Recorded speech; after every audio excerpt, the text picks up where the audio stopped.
ఇందులో కొనుగోళ్లు అమ్మకాలు టోటల్ లెక్క అనమాట. ఇది ఇప్పుడు మేబీ పెరగచ్చు. ఎందుకంటే ఇప్పుడు 7,000 రూపాయలు వీళ్ళకి ఇస్తున్నారు, 4,000 పెన్షన్ ఇస్తున్నారు కదా. పేదవాడి రూపాయి ఎప్పుడు రొటేట్ అవుతుంది, మధ్యతరగతి రూపాయి దాయబడుతుంది బంగారం రూపంలోనో బ్యాంక్ డిపాజిట్ రూపంలో. పేదవాడికి ఆ ప్రాబ్లం ఉండదు, ఆ డబ్బు రొటేట్ అవుతుంది. కాబట్టి పేదవాళ్ళకి సంబంధించినటువంటి ఇష్యూ కాబట్టి పరిష్కారం ఇది. డబ్బులు మళ్ళీ సర్క్యులేట్ అవుతాయి కాబట్టి జిఎస్టీపీ పెరగచ్చు. పెరిగింది అనుకోండి, దాని ఆధారంగా మళ్ళీ ఎక్కువ పెంచుకోవడానికి అవకాశం ఉంటుంది కదా.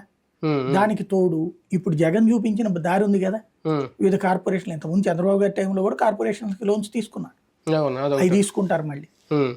అడ్డుపడరు అక్కడ కేంద్రం, రకరకాల రూట్లు ఉన్నాయి.